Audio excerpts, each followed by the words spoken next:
That's fine. Is this the first thing up? Good evening. My name is Brian Benigni. I'm the superintendent of schools, and I've been asked to present a proposed budget to you this evening. My goal here is to present and demonstrate to you the needs of a 5.96% budget increase.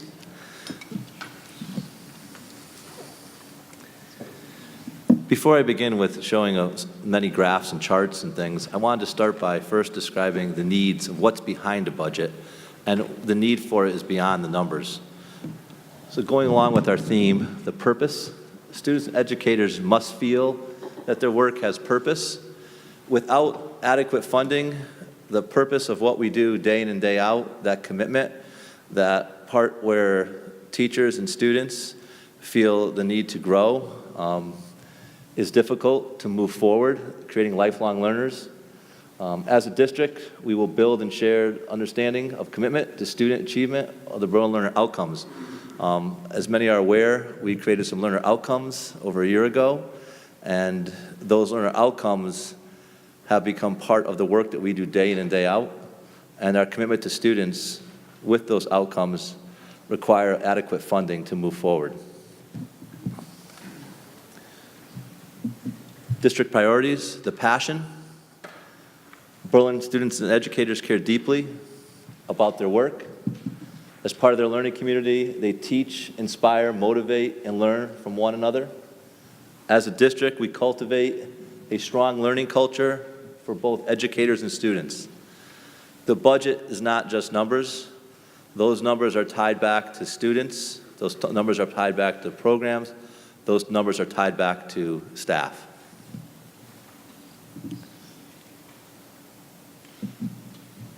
And the pride. Education is a community responsibility. That funding of the educational system is part of the community's responsibility. My hope is that after looking at the numbers and seeing the need for the numbers, that there's a greater understanding of why it is so important that the funding increase from what we have had in the last few years. We strive to enhance the community, partnership to support students and their activities. Oftentimes, with the budget, there may be comments that are made regarding how we're doing as a school district. I'm pleased to say that our SAT scores in math, we were the highest in our DIRG this past year, and we were fourth in reading and writing within our DIRG. Those are the highest scores we've ever had in the Berlin Public Schools that I'm aware of. Not to say that standardized testing is everything, but it is a mark of measurement as we look at what other districts do and how they're funded and the achievement level. 386 AP exams, 84% with scores of 3 or better. That's also something we're very proud of within the school district.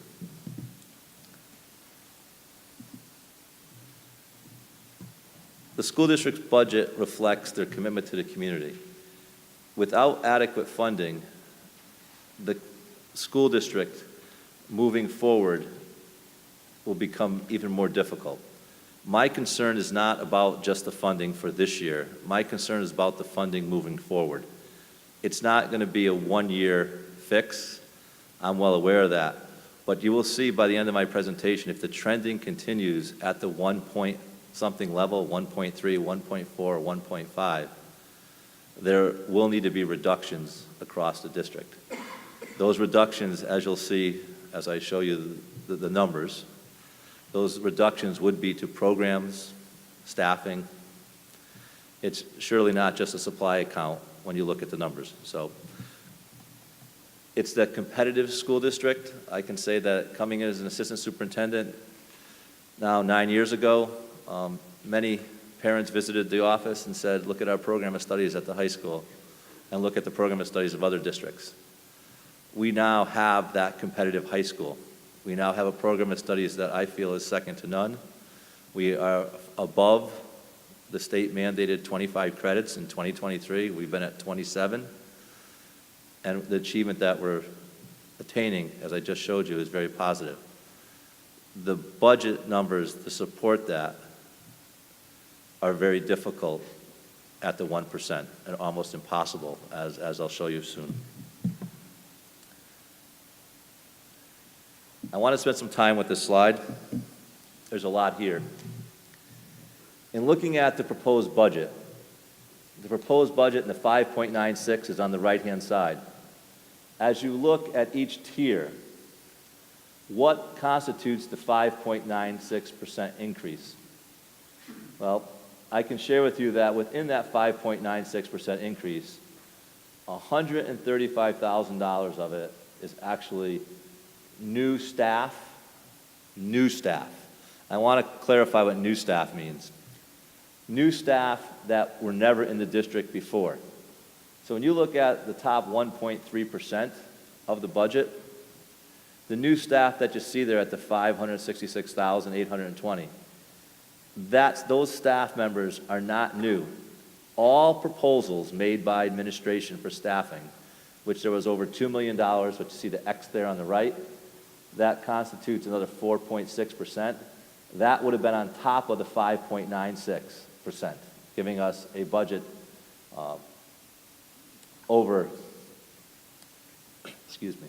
giving us a budget over 10% increase.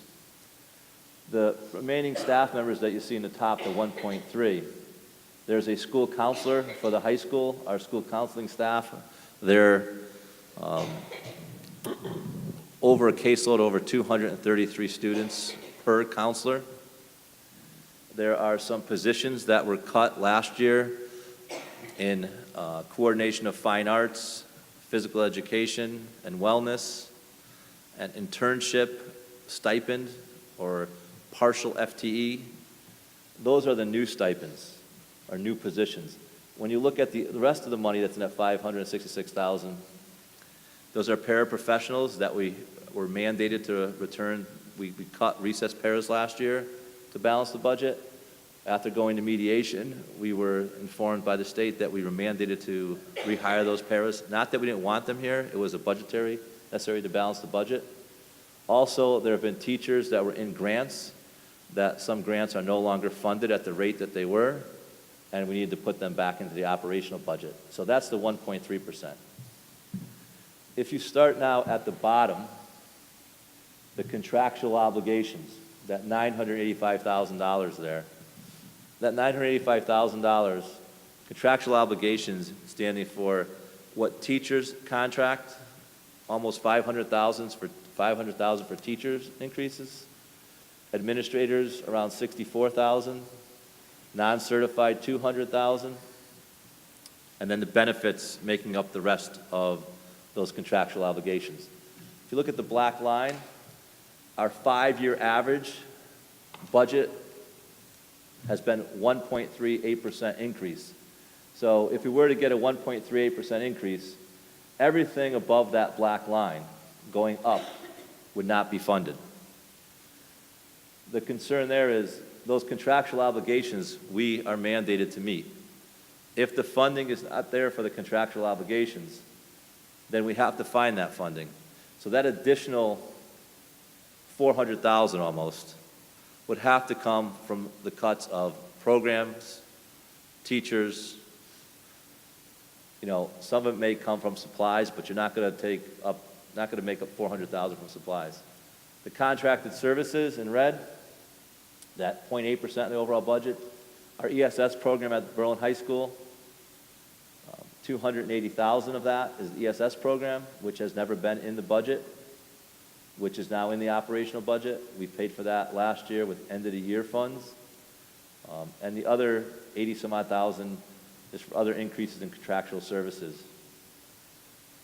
Transportation and utilities, which is up $122,000. Those are just contractual increases and mandated increases of transportation that are required by either special education students or students with 504 plans. The tuition, the 1.3% in tuition, those tuition costs are due to student outplacements.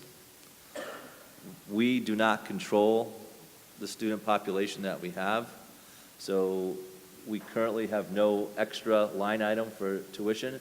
If a student requires education outside the district, We are mandated to fund that.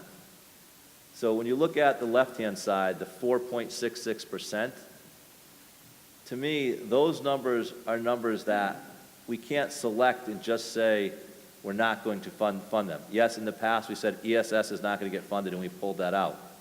But if we're going to take out that contractual obligations, typically the only way to lower those numbers is to remove staff to make up those numbers or to cut programs to make up those numbers.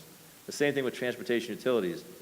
The price for the utilities is the price for utilities. The contractual obligation for transportation is what it is. And the same thing with tuition. So there's not a lot of room to move there to make cuts without losing programming. So my hope is that the chart kind of explains where the percentages come from, what is in each percentage, and how to look at the budget in almost a totality way of where it is, where it could be, and then where potential cuts may be. This slide, I just spoke to you about all the positions asked for across the district. It's in your packet. Anything in blue constitutes the $135,000, $133,000 that is in the budget. Everything else never made it to the budget. Those numbers are the numbers that are in orange with the X. That constitutes the $2 million that we did not fund or put forward in the budget. So you can see a lot of what we felt was a priority. We'd love to have kindergarten and paraprofessionals in every classroom. We know that would make a big difference. There's writing support, there's reading support, there's additional teachers, there's math interventionists, social workers, that we did not fund any of those positions. This slide takes a look at the funding of, it's not towns that are just in our DIRG, but similar towns that we talk about often in Berlin. And it shows what their funding has been at over the last 5 years. And that far right column shows you the 5-year average. And unfortunately, Berlin is the lowest funded over the last 5 years. It's at 1.38. And that goes back to the slide here, right here. That black line is the 1.38. So if we only were to receive a 1.38% increase, up that stacked bar graph, as far as we could go would be that 601,000. That is a 1.3 increase over last year's budget.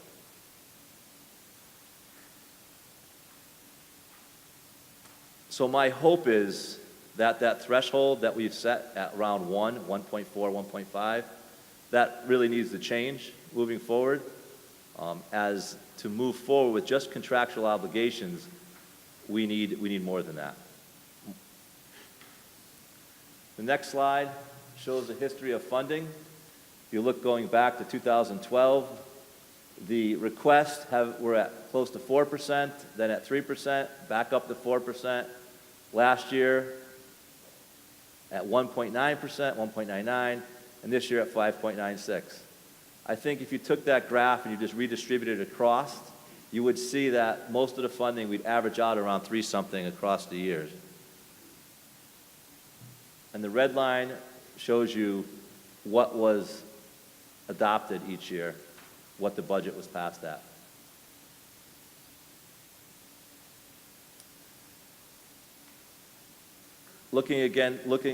Matching the Berlin per pupil expenditure, the cost that we spend to educate each pupil in Berlin against the state average. You can see that we're several $1,000s beneath that. And you can see, I think it's more important to look at going across blue to blue. We increased from last year to this year $31, while the state increased, you can see how much the graph goes up, the state increasing $600. The other note here is our wealth ranking is 65th out of 169 towns, yet our per pupil expenditure is 106th out of 169 towns.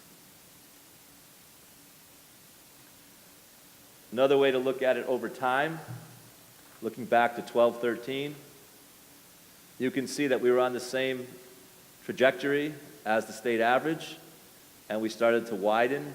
And the difference between the state average and what Berlin is funded at is only increasing. You can see the graph widening out each year.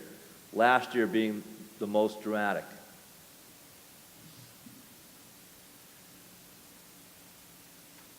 That $1,786 difference per student, you look at our 2,770 students, the difference in funding would be drastic to think about if that we had those additional funds.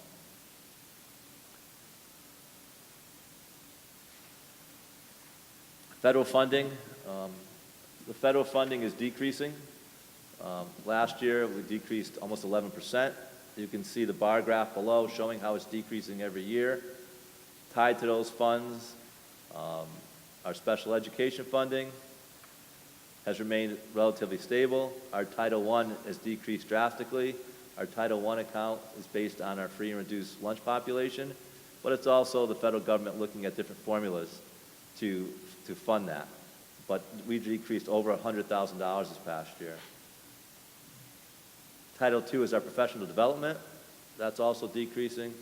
And Title III is our English language learner population, which is based on the number of English language learners we have in the district.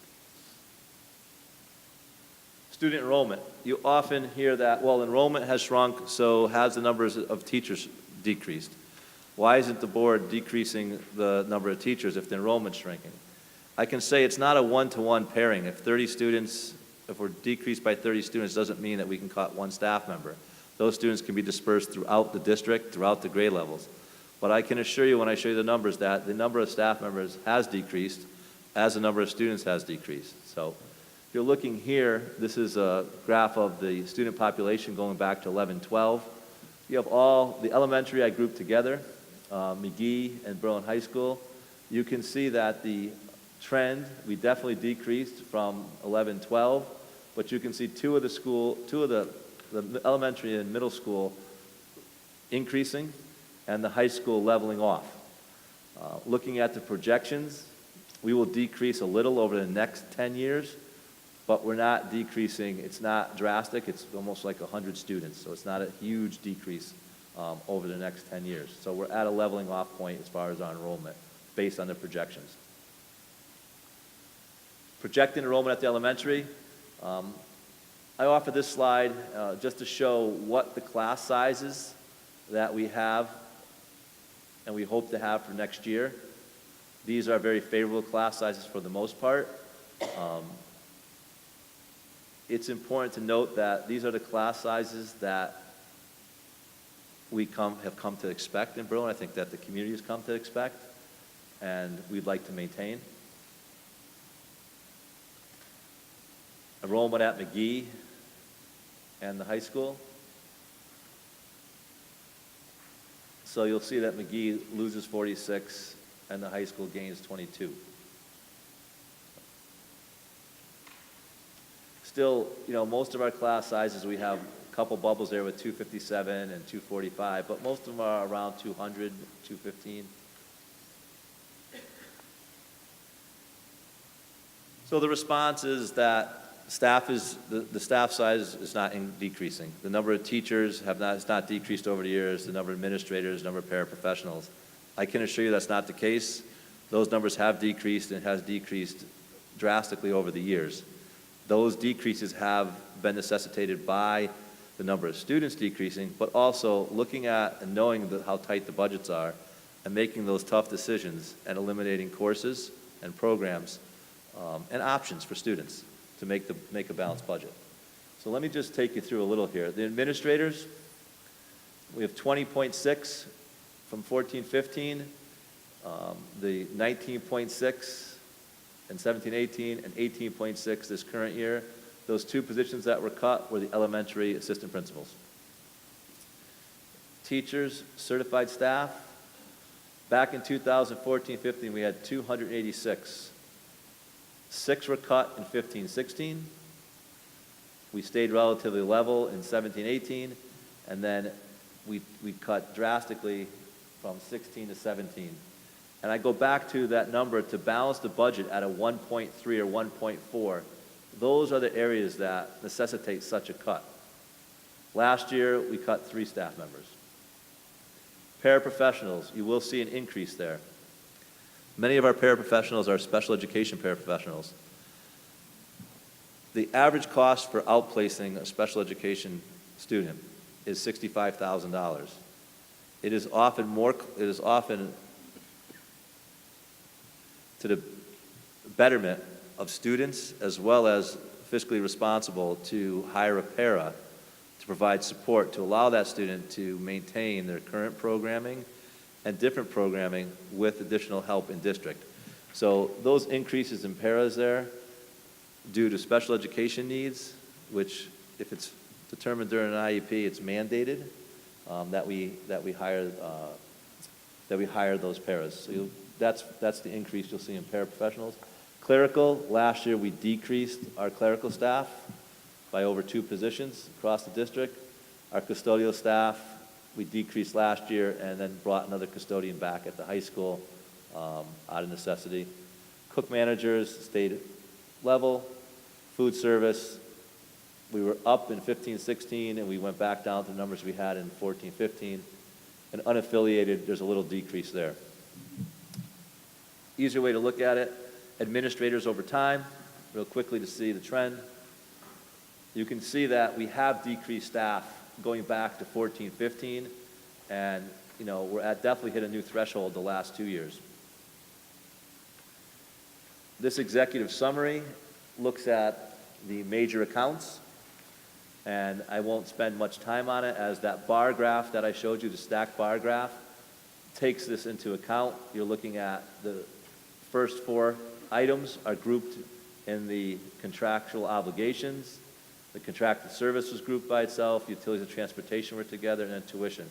I did not include the lower items as they were decreases, and they really didn't constitute that much in the overall budget if you're talking about $46 million proposed budget and you're talking about $30,000 there.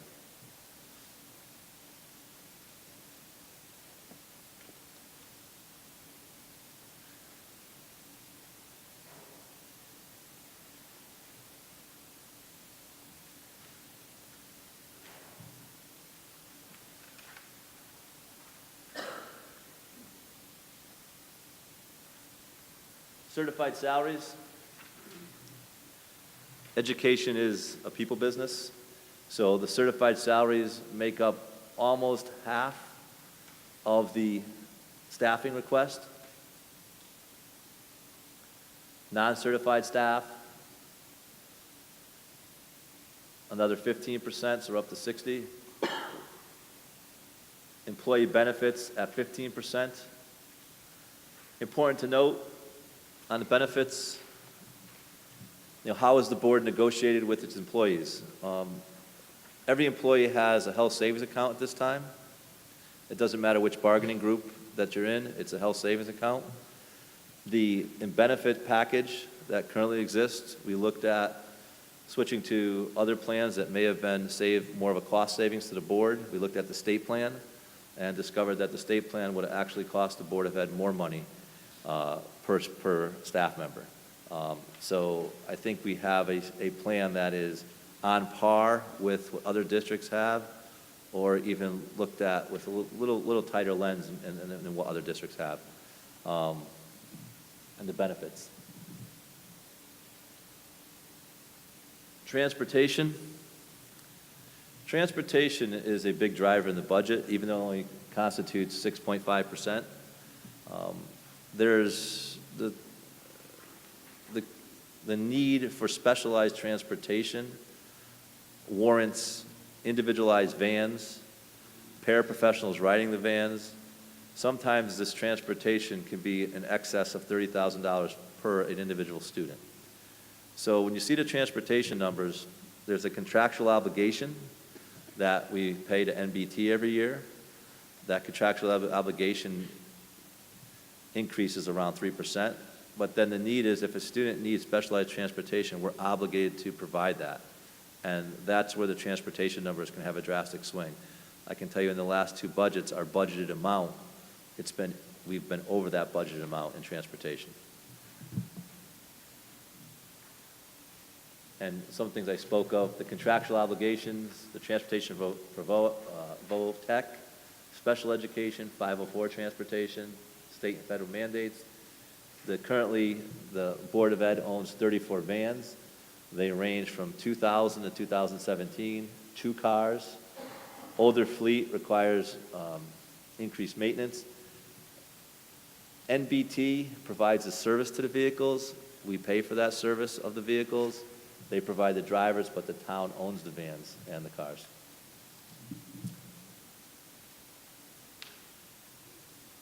Special education costs. Special education makes up almost 24% of the budget. The overall budget, 24% of it is for special education. This is a breakdown of where those monies go. You can see in the pie chart, but also on the right-hand side. I know it's small on the pie chart, but the pie chart gives you a good visual of, again, 33% certified salaries, non-certified salaries, so more than half people. And if you count administrators also, it is a great number. It's actually people, meaning that it takes individuals to provide the education. The transportation, you see there on the right, over $1 million in transportation. The tuition is the outplacements. And you can see in perspective, supplies is only $47,000, equipment $2,400. Those are not the big drivers in the budget. So as I said initially, to cut more supplies when 10% has been cut across the board already just to get to the 5.96, we're not going to achieve that number of 1.38 by just cutting supplies. Again, 23% special education of the overall budget. And you can see that that's held relatively stable over the last 3 years.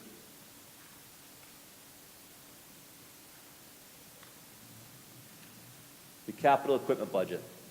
I know that in the budget packet you have a complete breakdown of the capital equipment by school and the various items, but an overall request here by each school gives you a breakdown of how the money was distributed. The last line being information technology. In previous years, those monies were scattered throughout the budget. We took our tech director, along with our business manager, looked at pulling all the technology into one line item in the capital equipment, which is our information technology line. So that's where that's where the Chromebooks reside, the different computers that need to be purchased, servers, hardware, software, reside in the capital equipment line. The site and building. These are the requests of needs within the building. Though these requests are funded or funded at a limited basis, and then reprioritized yearly on what needs to take place within each building. Some of the funding here has to do with, without going into the yellow portion, some of the funding here has to do with upgrades to the learning environments, upgrades to the physical building structure. Those needs are the needs that are discussed with the business manager, Doug Solek from the town, and then they come up with a plan of how to address those needs. It's important that some of the needs are met because they're tied right back to the curriculum and the education of students. And the bottom portion, even more so, to safety and security. But tied into those numbers up above, maybe retrofitting a classroom for a certain group of learners or a program. It may be updating a door that doesn't lock. It may be improving a phone system that's antiquated or a PA system that's antiquated. Those numbers reside in the site and building. Definitely working in collaboration with the town, and where we can, actually town employees would do as much of the work as possible before we contract out. The yellow portion, in conversations with the mayor, town council, and the town manager, and as many of you have seen my notice about security, we've asked and requested security personnel at all buildings throughout the district, as well as a security director. So when you see that staff number of 270,000, that staff would be a security director as well as security guards at each of the buildings. The hardware number there, would be various hardware for the security of individuals. Discussion this evening is about security, arming the security or not arming the security. And so some of the funds that are tied into that number would be to do just that. The request to put this in building and site is unusual. That is where the mayor has asked us to put it, that it would be in this area. So we drew a yellow highlight and we'll put it outside. Typically, personnel are in the operational budget, not in the building and site, but we've been requested to put it here, so to highlight the need as well as so people can see that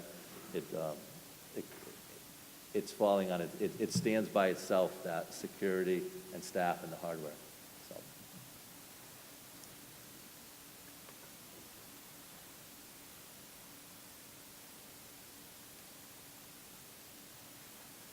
Sorry.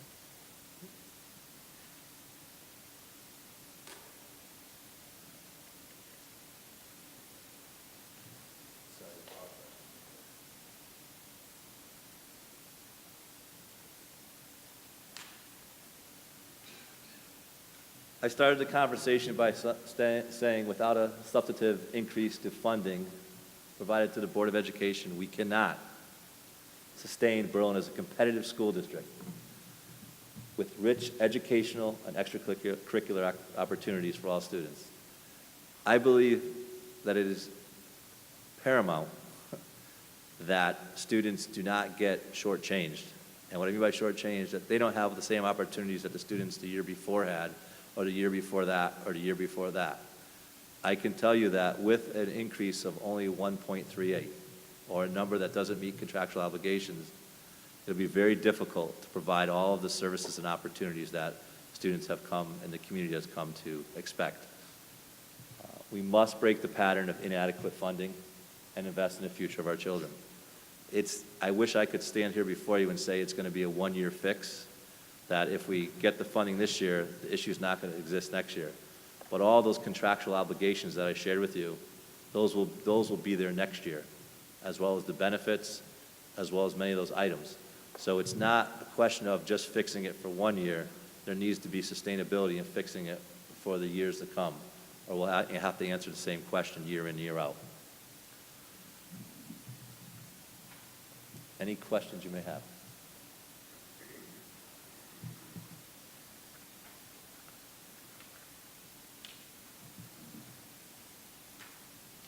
Okay, thank you.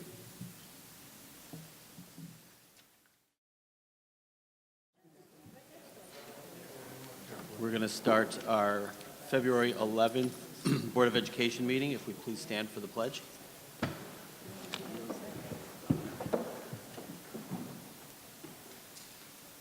Pledge allegiance to the flag of the United States of America, and to the republic for which it stands, one nation, under God, indivisible, with liberty and justice for all.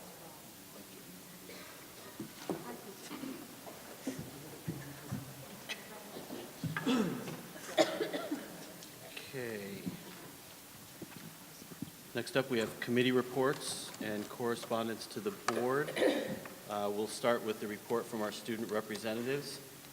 They sent me a report today, so let's see.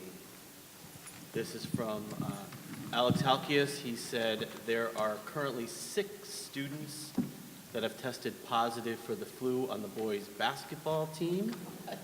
And he spoke to Jenna earlier, and they're having a similar issue with the girls' teams as well. But on a lighter note, the National Honor Society held a fundraiser for the organization Berlin Helping Berlin at Moe's last Wednesday, and it was a very huge success. And finally, everyone at school is hoping for a snow day tomorrow, Superintendent Benigni. And he writes, "Thank you, Alex Halkias." So there's our students' report. I hope Alex and the rest of the team is feeling better. Next up, we have committee reports. I know the Ed Resources Committee had a meeting last week. Adam, if I don't know if you'd like to just summarize real quickly. Should take about 30 seconds. Basically what Brian showed at 5:45 earlier this evening, that's what we discussed.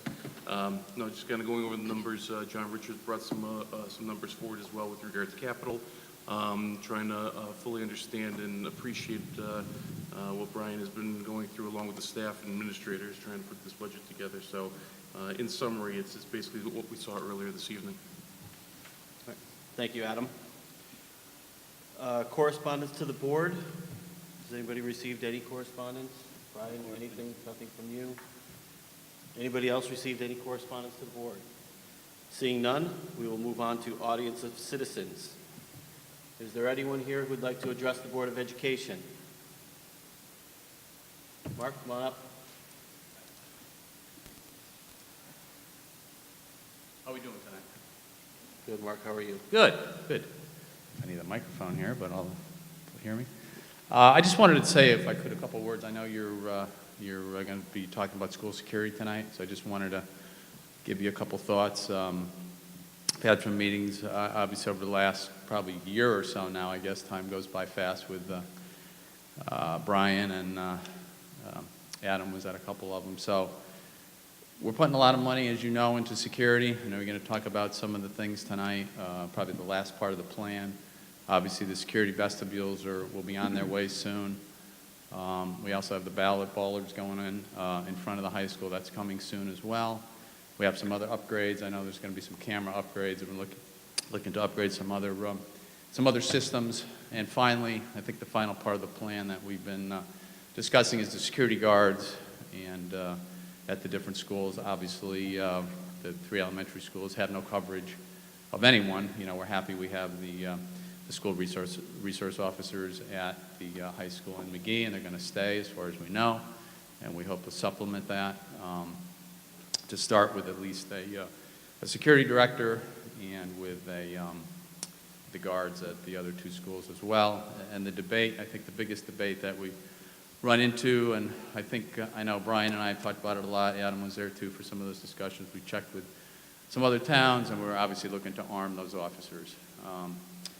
I don't see any way around not doing that. I think that's in today's world, unfortunately, with what we have to deal with, and just the world we live in today and all the different tragedies that we're all very, very aware of, I think.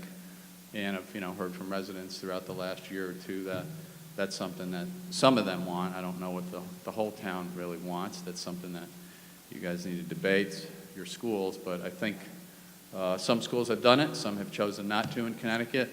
Around the country, it's really hit or miss with different states, different schools. But I don't really see, certainly in my experience, to add the school security officers and not arm them. I don't really see the point. There really isn't any point. They certainly could be helpful if they're not armed, but if the worst tragedy were to happen, which we hope never does, but you always prepare for the worst and hope for the best, right? So there's not much they could do. I know the police train for responding to our schools, but, I was talking to somebody about that the other day, and, we only have so many officers on a shift, and if there's a problem, there's an accident, there's a robbery, who knows, there's a home break-in, so granted their response time will be slowed down if they were needed at any of the schools. So our first line of defense really would be these school security officers. And without arming them, I'm not sure what they would be other than the first target. So I think really it's something you really need to think about. It's, it is a difficult decision. I don't think any of us took it lightly that when we talked about it, but I think in the end it's the safest way. And I think, my vision, I think Mr. Benigni has, I believe, he certainly can speak for himself, but I think he's come around to see that may be the best way. And certainly, it would be low-key. It wouldn't be, I think the way to handle it would be they would be concealed. They wouldn't be wearing them in full view of the students. But I think it's the safest way to protect our staff, our students, and the town.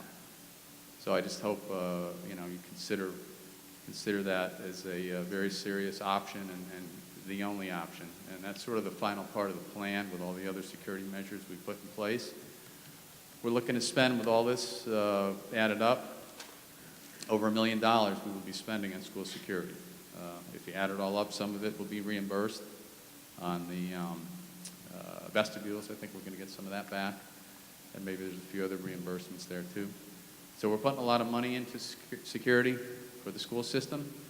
I think it's very important. I think, unfortunately, like I said before, the world we live in demands that we take every reasonable step without putting barbed wire and guard towers around our schools. Nobody wants to see anything like that, but we need to take the most reasonable steps, and I think the plan that we've come up with is pretty reasonable and certainly will help us protect our students in the school. So thank you guys very much. Thank you, Mark.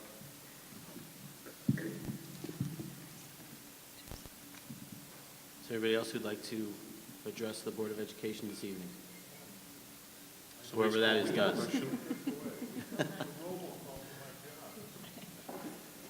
Seeing none, I will close audience of citizens. Oh, you are getting up. I'm ignoring the robocall from John, I'm work, sorry. which You're might up. be saying no school tomorrow from Ed Advance, a RESC to the northwest. Good evening, John Richards, 239 Hawthorne Drive. I wanted to thank the superintendent for his presentation. I think it met the objective of showing the need and certainly the pride and the passion. I would suggest that in the breakout where you show individual slides where the proportion of salaries is to budget or benefits is to budget, that at the end there's a total pie that shows those on the wheel. It's just hard to keep taking off a bottom chunk. If there's 6% for transportation, it'd be nice at the end to see how all the pieces fit into the pie. The second thing that I'm concerned about is capital. We need to do a better job with capital. We're hoping to review the 10-year plan and implement some of those things. The things that are troubling to me is I'm looking at the proposal that shows cameras for the schools with, if I added them up correctly, 124 cameras at $2,000 apiece. In the 10-year plan, what I see is $45,000 was spent on security cameras, and that's behind us. And there is not a camera listed on the 10-year plan. So the notion of trying to meld what the district is trying to do and get it into and become part of the capital plan so we don't forget about it, I think is very important.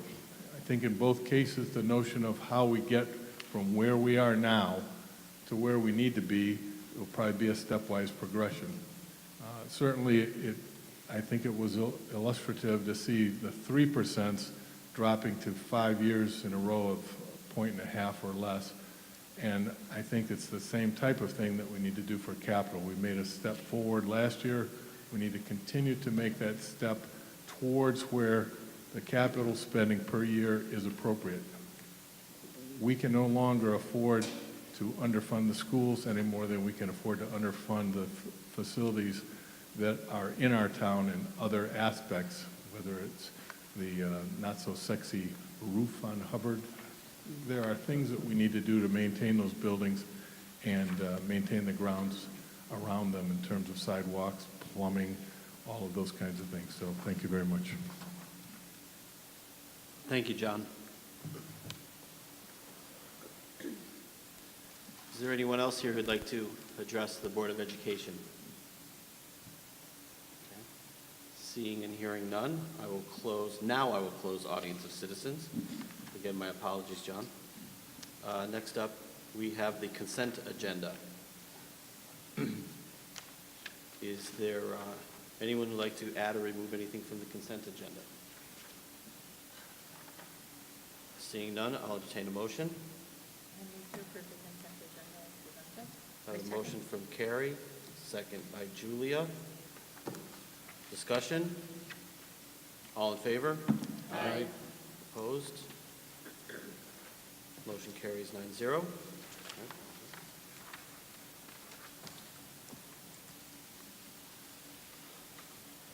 Next up, we move to new business. We have a facilities-related update from our business Director of Business Operations, Jeff Cugno. So, Jeff, I turn it over to you.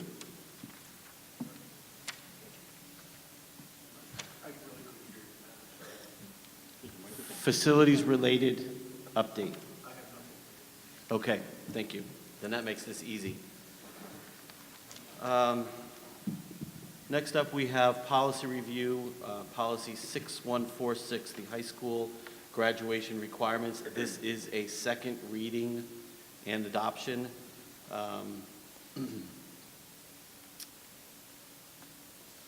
Revisions have been made to this policy in accordance with Public Act 17-42, which made revisions to the graduation requirements and provides districts with additional flexibility in determining how to award credits to students. This policy was reviewed by the Ad Hoc Committee for Policy Review and Revision at their meeting on January 28th, and a first reading took place at the January 28th, 2019 board meeting. This is the second reading for that policy. Is there any discussion on this before we move forward? Actually, I'm doing this backwards. So I'll entertain a motion for consideration. Move that the board adopt a revised policy 6146, high school graduation requirements as presented. A second? I have a motion by Rich, second by Julia. Do we have any discussion regarding the policy 6146? Seeing or hearing no questions? All in favor? Aye. Opposed? Motion carries 9-0. I want to thank everybody that worked on the revision for our district. I know that took some time and effort, so we thank you for that. Next up, we have a discussion relative to the security director and security guards. We started this conversation back in October 22nd meeting, to be precise, about the hiring of a security and residency director and armed/unarmed security personnel at that point. There's been discussions that have taken place between the mayor, town manager, town council member, and the police chief and the superintendent of schools regarding these positions. The mayor has expressed his commitment to fund these positions. He just talked about that, but we have decisions we need to make relative to armed versus unarmed. I know that there's some discussion here. So, Brian, I'm going to let you kind of summarize where we are, and then we can open it up for discussion. So if you recall back, we did do a survey to the public and asked for their response. And in the interim, we met with the mayor, town manager, Adam was at the meeting, myself, and the police chief. And there was quite a debate on who would supervise the security. Initially, it was that the police chief would supervise the security, where it would be funded, how it would be funded, and with the town councilor as well as the mayor, it was discussed that if it was going to be funded through the town, that they would like the security to be armed. Further discussion about why armed, we have met with a officer from, I want to say Newington, to discuss their security. We did reach out to other communities like Glastonbury, who do arm their security. So we had great discussion back and forth about arming security, and one of the positions that I took is if they were to be armed, then it should be concealed. It should not be something that would be a big gun belt and that they would be in some type of security uniform. It would be more of a type of polo shirt, and that the firearm would not be seen. Did not know where the board sat on this. We started discussion. As I said, we shared with the parents survey. The last time I looked at the survey, there were 440 maybe respondents from the parents, and over 70% said they should be armed. With that being said, that was the position. We hope to hire a security director, but the initial job posting, which has sat out there for a good 4.5 months, did not speak to arming security because that was not our position. So that job description has been reworked. We initially planned to have interviews last week, but obviously it needed to come to the board for some discussion on whether the security should be armed or should not be armed. And, the position would be that if they were armed security, then they would have to be either local police officers previously or state police officers. They would have to go to annual recertification course to carry a firearm. And then we would also want to put some type of stipulations in and some requirements annually. The two districts I spoke to, both of them also require the individuals to have a psychiatric exam annually. The police chief is willing to assist us with anything that he can as far as recertification goes, finding the courses from that aspect. And the other discussion we had as a group was that I believe that if the police chief was not to supervise, that it's imperative that the supervision fall under the Board of Education employees, that it's not supervised, the town manager is not supervising, security within the schools. One of within the requirements of a superintendent, student safety is priority one. It's the same thing that all of your building administrators would be involved with, the need to have it local here. The discussion was where it would be funded, and I don't want to speak for the mayor here, but the mayor was pretty adamant that it would be funded under Department 61, that it would not be funded as part of the Board of Education budget moving forward, but yet supervision would fall under the Board of Education.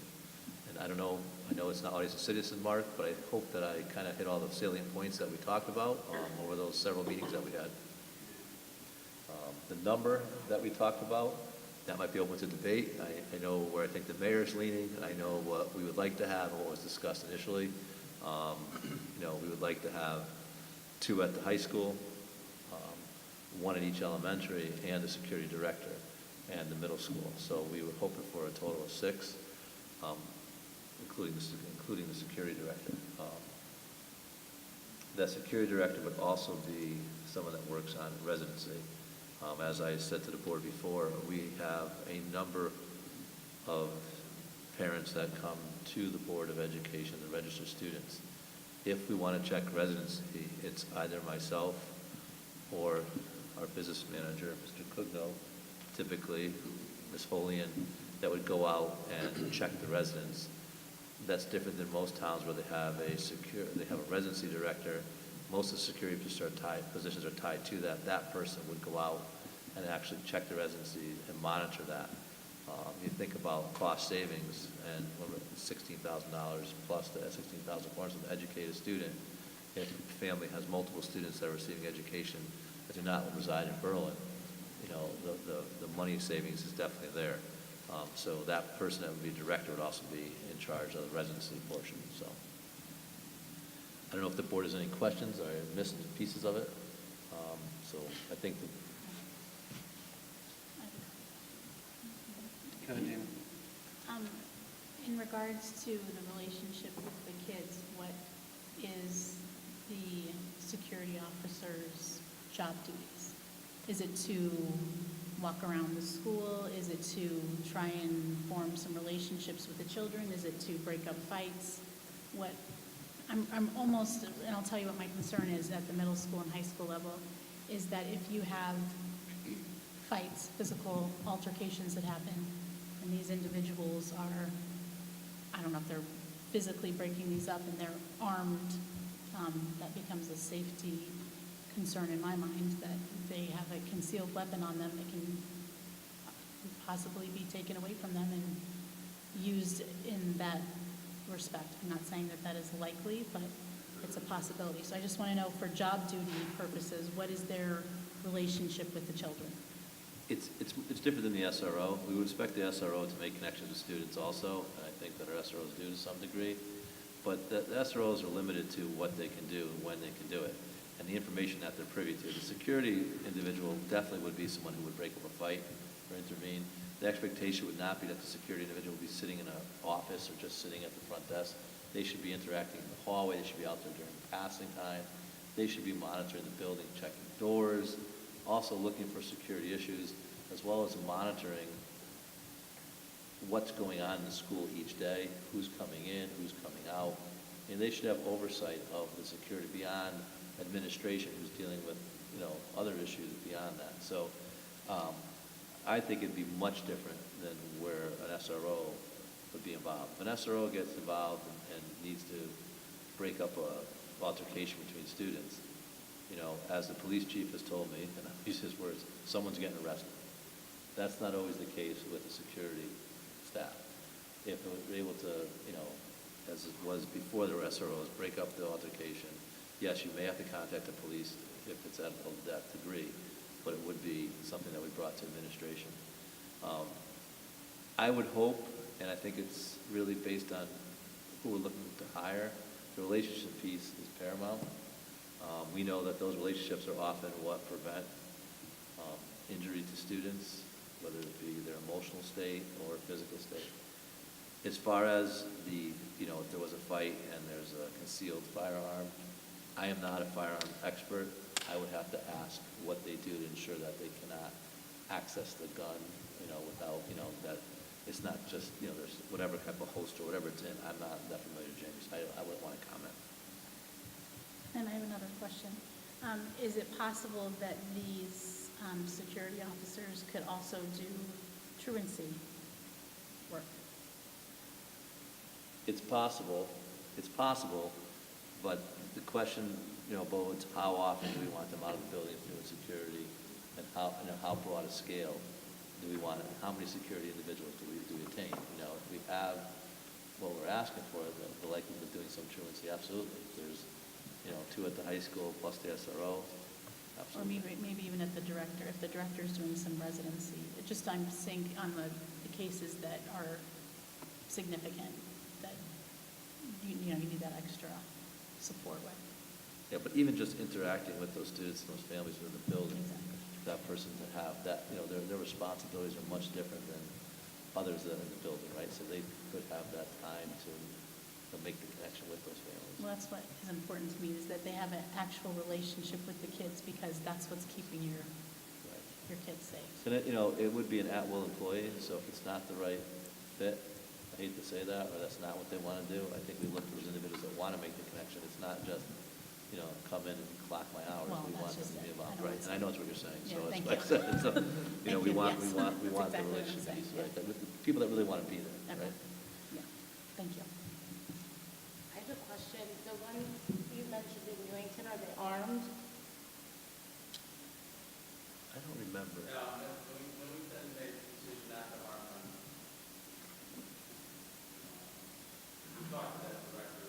Yeah, we talked to the director of Newington, we also talked to the officer from Newington that night. But I did reach out to Glastonbury, I spoke to the assistant superintendent, who said that they really don't make a big statement. We found an article, actually Aaron found an article, where it said that Glastonbury armed. They don't advertise it, they don't put it out, it's concealed.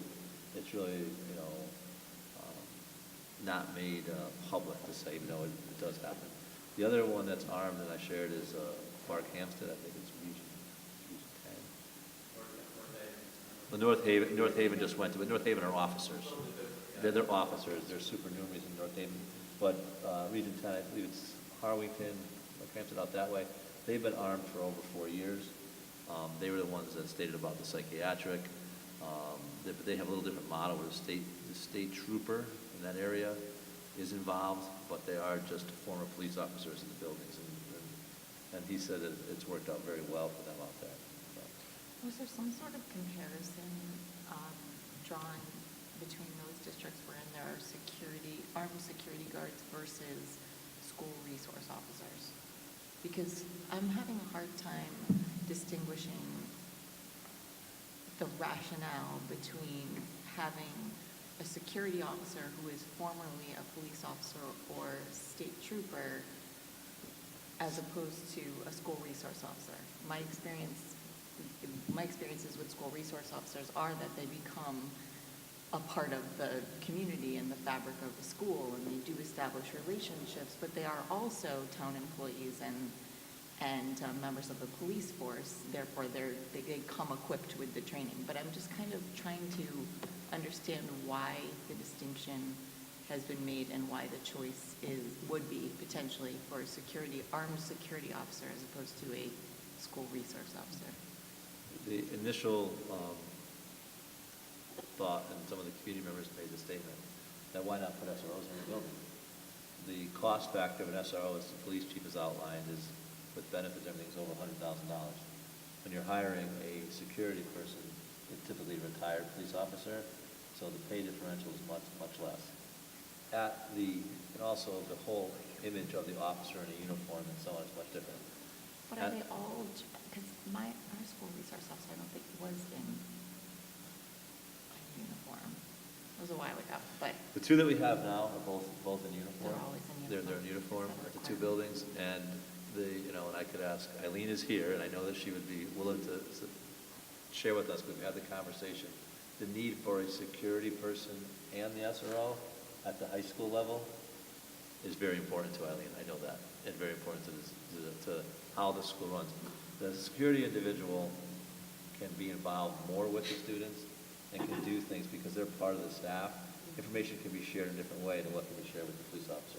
Because the police officer, the SRO is still a police officer, and so when you're talking to them, it's like, so there's two separate things. So our investigation, police investigation, there is a line between them. I know, Eileen, if you mind. Nope, not at all. Eileen, if you want to come to the mic and share with us a little about your perspective. I know Eileen, I'll share before she gets to the mic.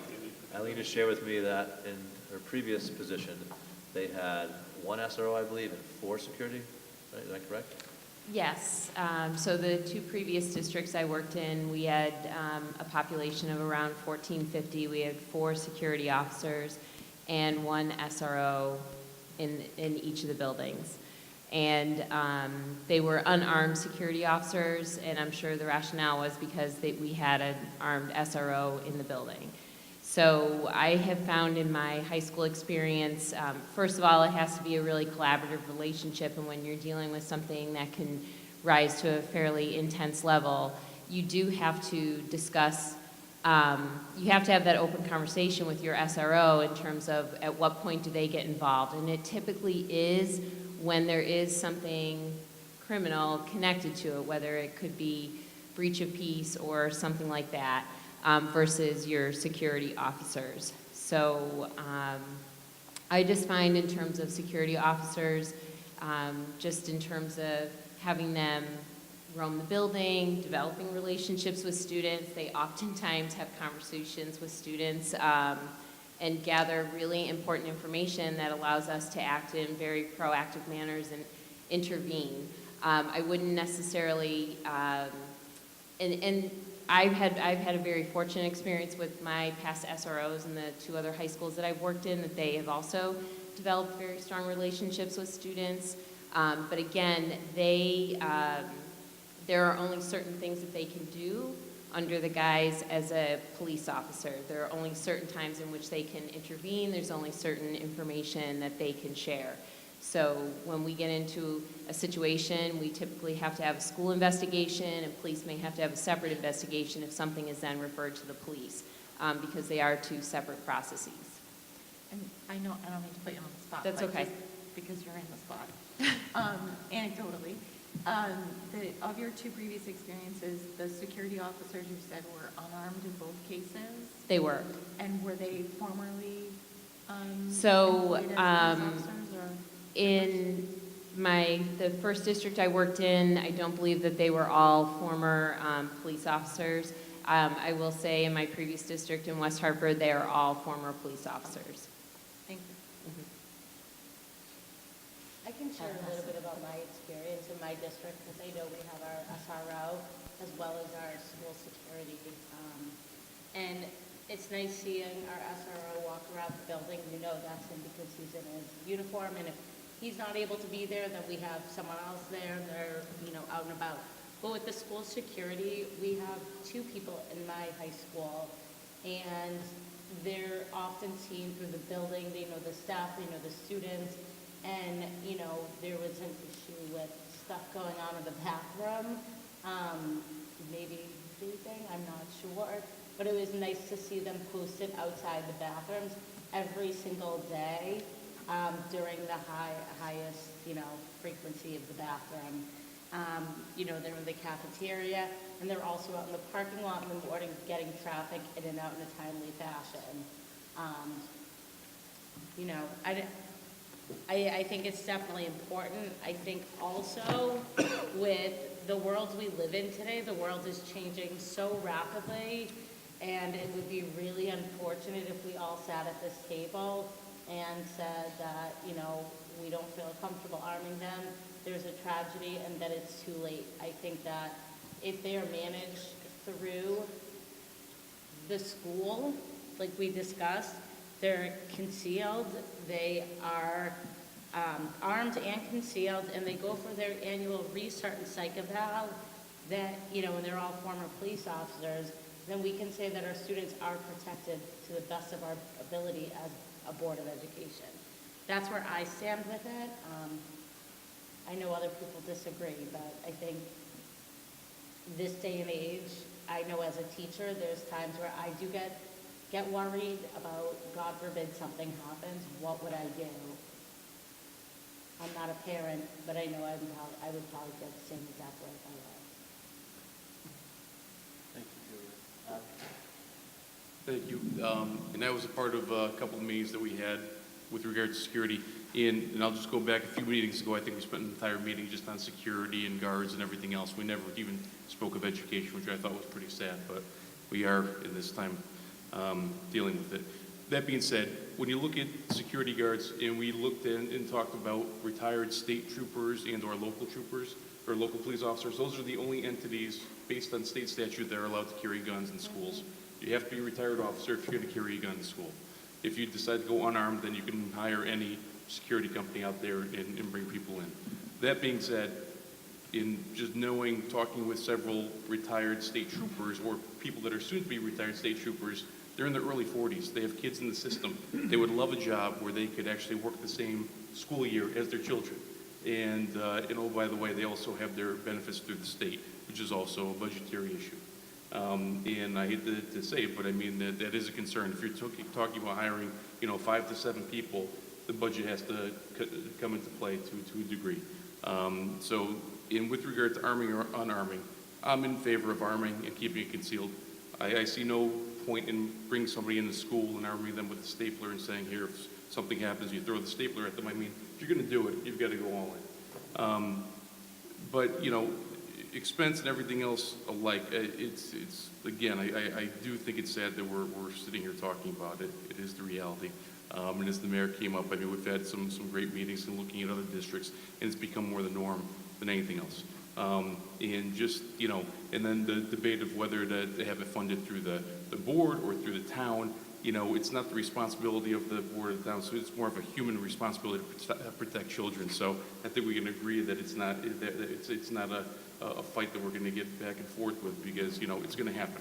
We're going to have the funding, we're going to put the security in place. But if you're going to do it, my personal feeling, arm them, keep it concealed, and it's the world we live in right now, but we need to move forward. And to Adam's point, I agree with everything you said. And I think going back to Brian's point about the survey, that we only had 440-something people respond, though that's not a significant sampling of our district, but it is a sample. And with that, over 70% of parents, if they feel they would want them armed, I think as a Board of Education, we need to take that into account. Another question.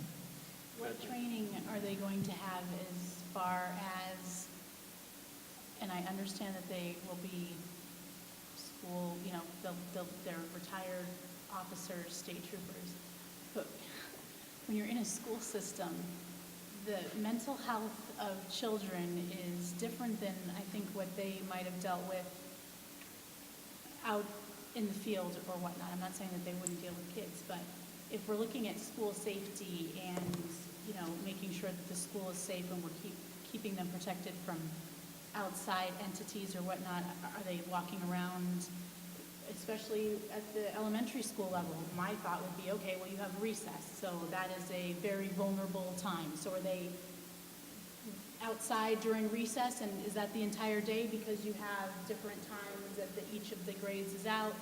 And where are they positioning themselves? What I really wonder is who's training them to do what and where and how to interact. I mean, who is providing that? Those discussions have taken place. Even the recess coverage has taken place as recently as last week with the principal. But I think the bigger issue is that we wanted to hire the security director first, get a person who has that knowledge, has some knowledge of what appropriate security is. If they're not so familiar with school setting, that could familiarize themselves, but may have that setting from their previous work, you know, and then that person would be directly supervising the security with what training and what they should be doing, as well as with the administration of the building, what the expectations are. Each administrator has certain criteria that they would expect. You know, we've had issues with doors in the district. Just some of the doors are 40 years old. The door, you know, securing the doors, recess. What are the most vulnerable times in the building? You know, where should that security person be during those times? As I said earlier, it's definitely not going to be the position where you're sitting behind a desk or looking at a screen, monitoring, you know, what's going on. But I just want them to be able to read, especially with our special education students. I want them to be able to know how to read a situation, and if they read it wrong, then I feel like we're going to have some issues and some problems. And I'm very conflicted about this because I worry there's been some instances in other schools, especially the older schools with the middle school and the high schools, like I told you, with physical altercations and having a security officer break that up. And in a couple of those instances, their firearm was taken from them.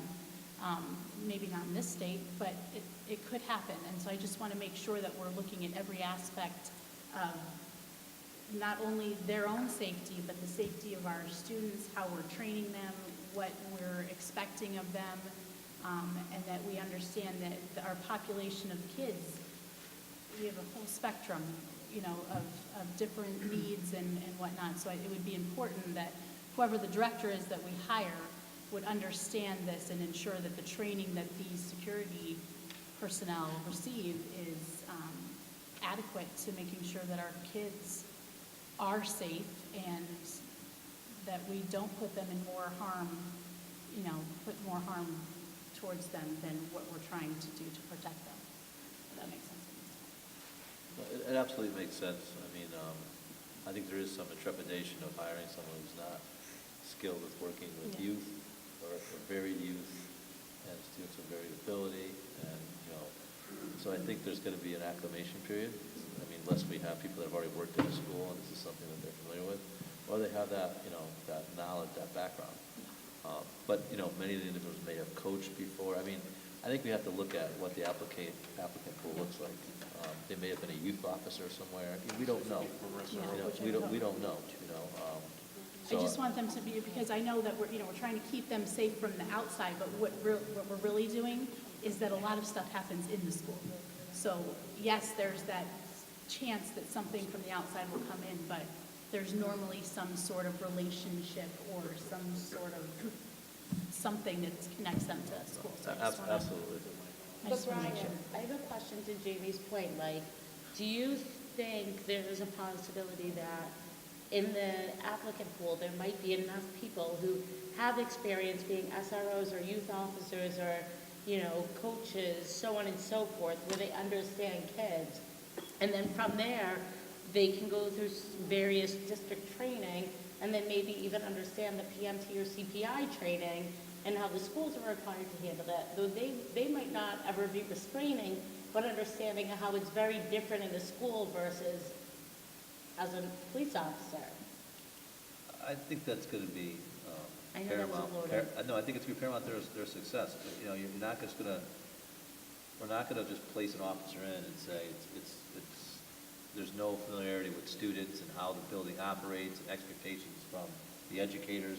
I mean, they're going to have to be willing to understand as well as acknowledge that there's a way, a culture within a school and how you act appropriate. So I don't think, you know, I think some of our concerns here would be addressed at who we're hiring. And I think, you know, with the director's position that was posted without supervising armed security, there was over 70 applicants.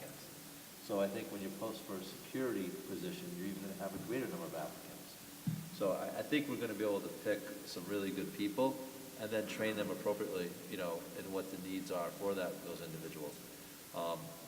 There's more and more coming out because more and more districts are doing this with trainings and things that people can be sent to, as well as work that we do in-house, PD that we do for teaching staff that would be relevant to the security also.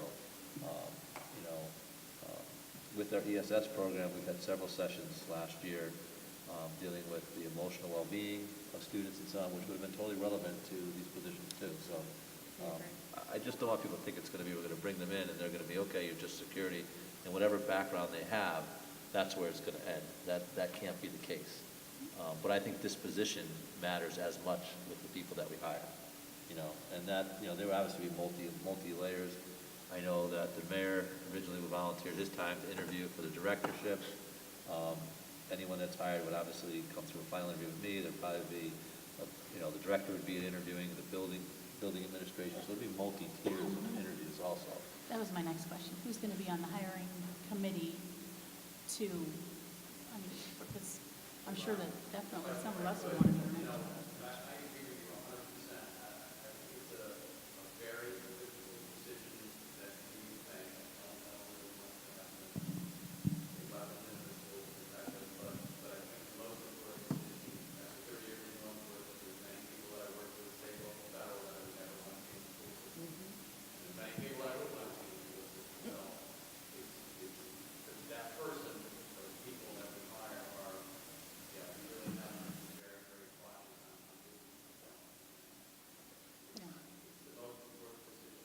It really is.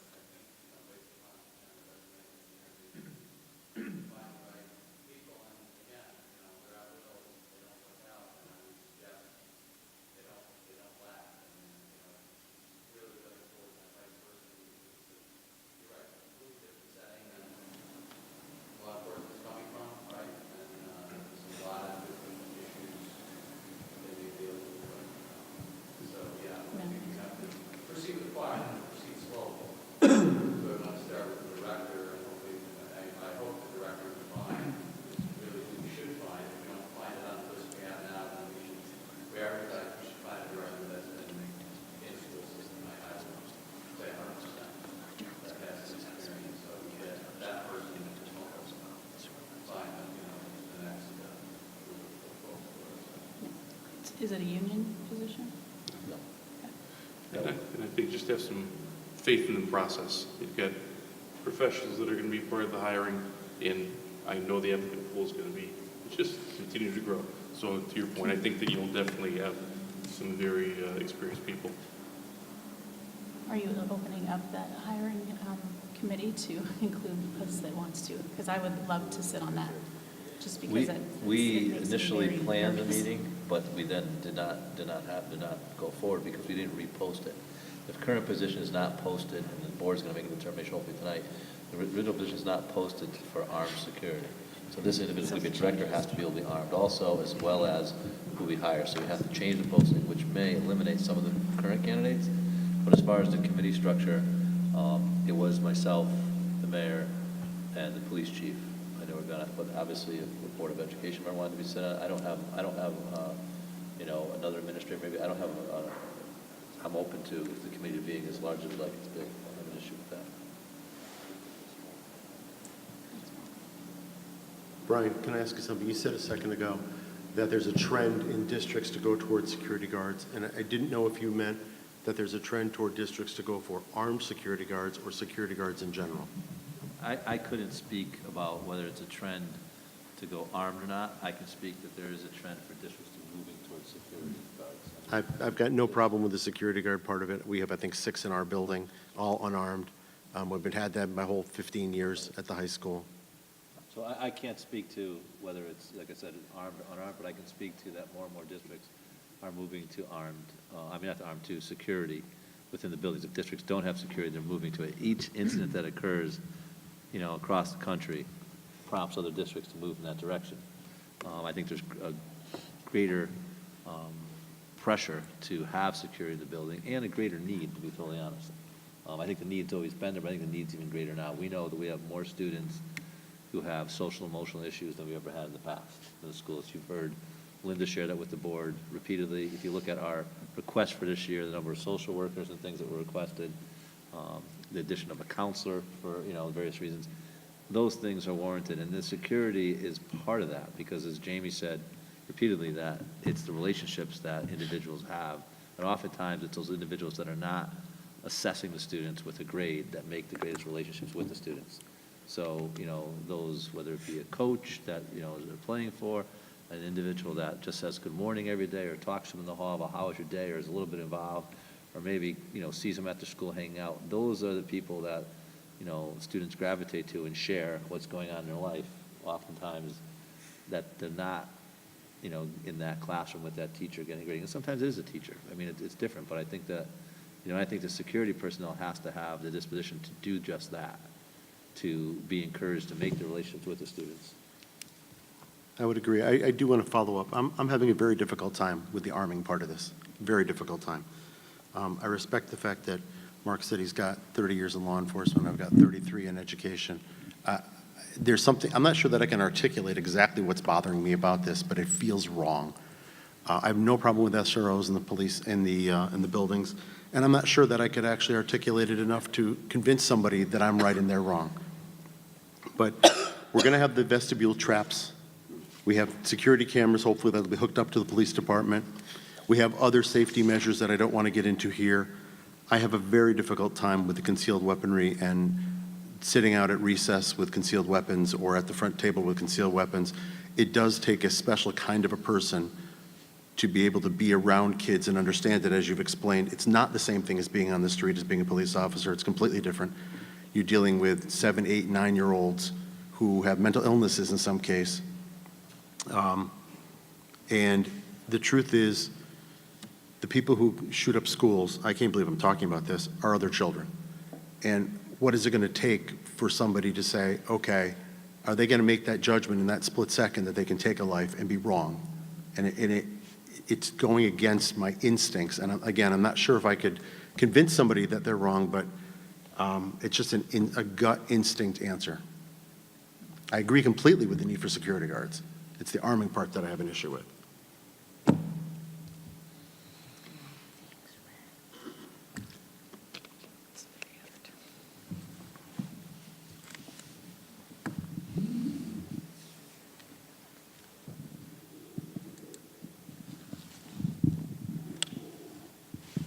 Is there anybody else on the board that would like to weigh in on this issue at this point?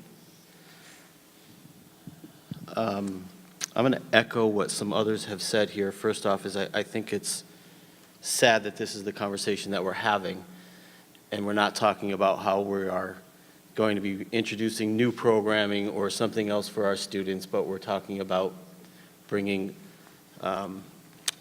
folks into the schools, armed or unarmed, from the security perspective.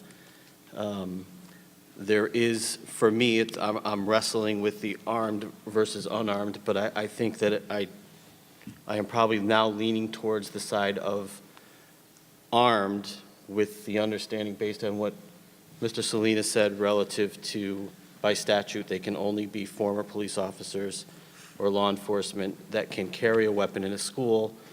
And I wrestle with the concept of an unarmed employee simply becomes, in the event of an active shooter, becomes the first target, if you will. We're putting them there to be first, and I wrestle with that as well. Clearly, we have some opinions that we still need to work out. The only thing I would say to the board is that each time we push this farther out, it's taking us longer to implement the plan. We did not have an agenda on the agenda this evening to vote on this particular item because I believe we needed to flesh it out some more and have this conversation. But with that said, we do need to start to move this forward. Otherwise, we're stalled and we're not doing anything. And frankly, the candidates that we can get here may go elsewhere, and I think we have to consider that as well.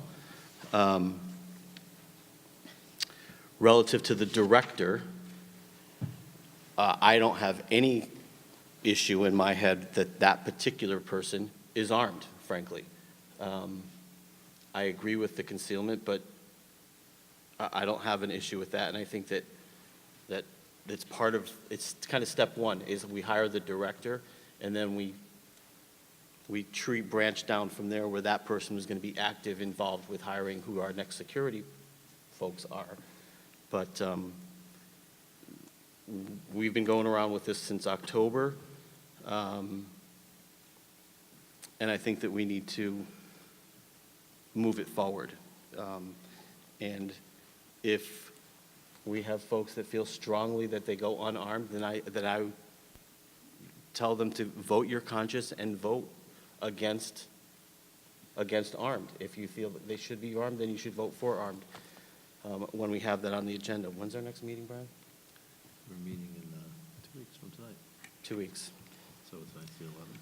So what I would say is we should be prepared to make our vote on this 2 weeks from tonight.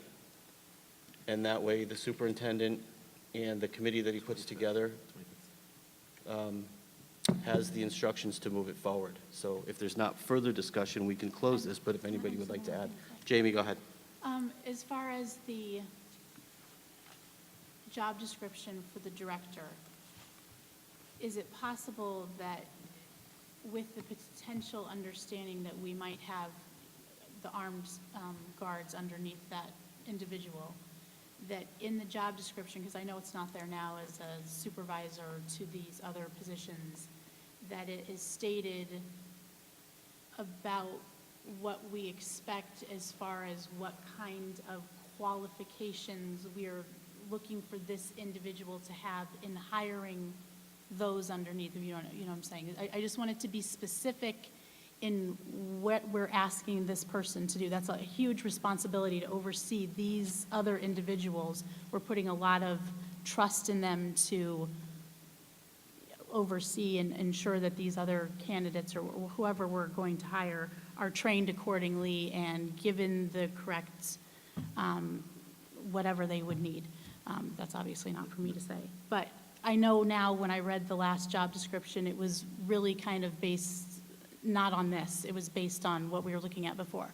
So could we see what the new job description Sure. would say? Absolutely, I'll send that to Thank you with you, the 'cause update this week. that would help me. The other piece, just to something you said there, it's also the responsibility of the building administration, because they're gonna spend the majority of the time. The director obviously would be at one of the buildings, but would not be there. So the administration would share in the supervision Okay. and the expectation, because they're gonna be with the individual daily, right? All right, that You know, makes me feel better. you know, so Okay, thank you. Any other questions or comments? Okay. Brian, we'll make sure that we have a vote for the meeting on the 25th relative to the security guards, armed versus unarmed, and the hiring of, so that we can move that forward. Thank you, everybody, for your input. Thank you for everybody out there who gave us your input. We appreciate that. It's obviously a serious topic and one that we don't take lightly. And I also remind you that I think we have to take into consideration the survey that we do have from our parents, which 70% are in favor of armed. I think we have to keep that in the back of our minds. So those are the parents of our students, and we have to keep that that number in our head. I'm hoping that Brian will be able to give us an update of what the new numbers are for that. Next up, we have the review and possible adoption of the proposed Board of Education budget for 2019-2020. I feel like we've been talking about this for years as opposed to just weeks. But with that said, we've had the budget presented to us. It's been discussed. We met on the 23rd of January to review the budget details. It included information from presentations by the Central Office Administration. And at this point, one thing everybody should know is we have a joint meeting scheduled for February 20th with the Board of Finance. Are there, before we even open up motions at this, is there any more discussion relative to the budget where it stands right now? Okay, seeing none, I'll entertain a motion regarding the proposed operating budget. I move to adopt the proposed operating budget for 2019-2020 in the amount of $46,177,844. I have a motion by Carrie, Second. second by Tim. Could we have a little discussion now? There's a motion and a second. Discussion now. All right, thank you. Just a couple comments. And I've been new to the process of looking at a Board of Ed budget, and I'll be the first to admit that being on the other side for a number of years, I always thought there was a lot more in here than there really is. And when you really drill down to it between the contractual obligations, the state mandates, which are too onerous to even go through, the education costs, even for outplacement, the special education costs, I was amazed, not only with the tuition costs, but the transportation. And it's something that was, like I said, I didn't really understand it as fully as I do now. And obviously, it looks like the board kind of limped along a little more last year by not fully filling positions, assistant superintendent, principals, things like that, and that was able to get you along for a period of time. But, you know, it's certainly not an easy task to ask people to go out and vote for a tax increase by any means. But I also know that when you're looking at a municipality, when you're looking at a town, a city, any place, and look at to the location where people are moving, the first thing any realtor will tell you is that people ask, how are the school systems? What's going on with the school systems? And a school system in turmoil is basically saying, do not enter our town. Don't move here. Don't come here. And all that does to your property values is sink it. So, you know, not that I am looking forward to paying additional taxes based on tonight. Obviously, there's many more steps that have to take place. But I also value the educational process and the system and what we have here and the strides that have been made over the last several years. You know, now with Brian, the superintendent, some of the wonderful hires that we have here now in existing positions. You know, I would have a hard time myself cutting something in this budget. That's why I'm going to be voting in favor of it. I ran for the Board of Ed, and I'm here to try to assist and promote and see the Board of Education excel and student learning excel. So not an easy decision by any means, but having gone through it, I can certainly say that there really are no areas where I would feel comfortable cutting at this point. I also have a discussion point. And, you know, I think after spending months of going through this and really looking at, you know, what we can cut and what we can't cut and making sure we're propelling our town forward and providing an excellent education system, the one thing that gets me the most is that we're below the state average of per pupil expenditure, as well as our ability to pay. And I know that we can invest more in our education and make our education excellent in town, and it already is, but we need to continue that and build off of that. And I'm in a unique position being the only non-parent on the board, and though I don't have children in the school and I'm looking to buy a bigger, nicer house, I am willing to pay that tax increase to make sure that our schools remain excellent, because then our property values will decrease. But I am a firm believer in education, and I think our education system really drives our community. And I think it's really important that we get behind this increase, though it might be a tough pill to swallow. Over the past 5 years, we have been, you know, just getting by with status quo, if that. And so, you know, we really need to take into consideration, and I know every year I bring this up in some type of public forum, our ability to pay as a town. We are below that, and we need to really try and catch up with that. Because if we do have to cut, we're going to be running on limited resources. We won't have the same test results. We won't have the same programs and services, and then our kids are going to suffer, the kids in town. And that's coming from someone who's not a parent. And so I really do think this is important. So everyone, thank you for all the work that has been put into this. I know it's long and grueling at times.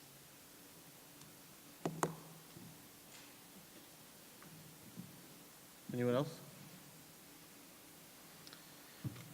Okay, seeing no more comments, all in favor? Aye. Opposed?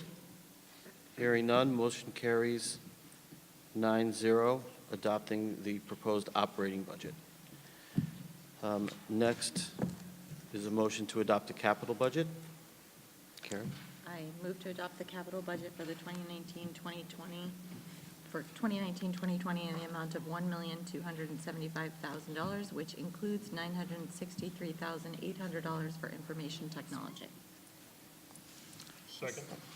Motion by Carrie, second by Tim. Discussion. Hearing none, but I think it's, oh, Sorry. get that hand up, will you? Did you forget? There you go. Okay. Just a quick comment. Looking at the capital, and if you look even over last 10, 15 years, whatever it is, capital is one of the areas that seems to be cut the easiest because it doesn't involve people, and I think that we enjoy keeping the personnel within the Board of Ed, but you also have to be able to provide the tools. And looking at the technology, I mean, technology is one of those things that was not around years ago, but it's much needed and pretty much mandatory at this point in time. And I'm hoping, I would expect that there would be reductions, but I hope it's not cut down to a de minimis amount where it really has no impact and does nothing for the board, because capital, just like with any other budget, it's going to be required to continue to grow over time to be able to keep up with the demands of education. Thanks, Adam. This year, you'll note that we have actually a breakout for the information technology section. I think it's important to note that Berlin Schools is a one-to-one district, which means that we have technology issued to each of our students. We've been maintaining that for a number of years, but we've been doing it with Band-Aids and bubble gum through the end of school funds, just enough to get by. At this point, we have, Brian has put together a budget that talks about the technology tools that we need and how we need to maintain things along the way. So it's just important that we keep that one-to-one ratio out there. Our kids, this is the way they learn now. Nobody goes anywhere without technology, whether it's their phone or an iPad or a laptop or whatever. They can't function without them, and that's the way all learning is going now too. So with that, Yeah, I just want to add on to that. It's my understanding that particularly at the high school, there is a fair amount of curricular or technological involvement with the curriculum. So that would probably be a pretty labor-intensive process were we to lose something in the way of technology as it relates to the curriculum. I know we have Evelise in the audience here, but when you walk through the halls of the high school, being that it's one-to-one with the Chromebook, you will see the Chromebooks out on the desks more often than not in all the classes, regardless of what discipline or what courses. Students' assignments are there, teachers are posting assignments there. It's part of, it's not just a tool to use to do a certain assignment. It's a daily tool It's an that students integral part access, of the right? curriculum, It's right. not on the side, it's now embedded within. In years past, we've taught tech ed courses outside of the curriculum, and that's where the fixed computers were in the computer labs. That's no longer the case. The computer use is now in the classroom, embedded within the curriculum.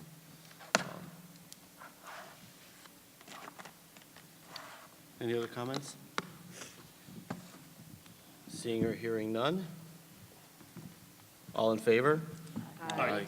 Opposed? And motion carries 9-0. And lastly, we have the site and building budget. I move to adopt the site and building budget for 2019-2020 in the amount of $1,078,800, which includes $575,000 for security. Second. I have a motion by Carrie, second by Julia. Discussion? Wait for your hand to go up, Adam. Nope, good. Seeing no discussion, again, I just point out that we have the $575,000 broken out for security. That was part of the conversation between the superintendent, the mayor, and so forth, that we would have it over in building and site as opposed to in the regular operating budget. Matt, I do just have one other discussion point about that. One of my fears and You reservations. didn't have one before, now you have one. I know. One of my fears about having the $575,000 for security being in site and building budget, I just worry that we'll get cut in other places because we are investing this money into school security. And I know school security is important, and everyone knows how I feel about that, but I would just really hate to see the educational opportunities for the students disappear because we're investing so deeply in this. I think that's a great comment, Julie, and I appreciate that. Thank you. Anyone else? You have something to say? Just the understanding that these, thank you. I raised my hand, I'm sorry. The understanding that in the site and building budget there, that money that's there, it's for the security staff, but it's also for the security cameras and the various items that are needed for security within the buildings that would be funded and supplemented with the grant.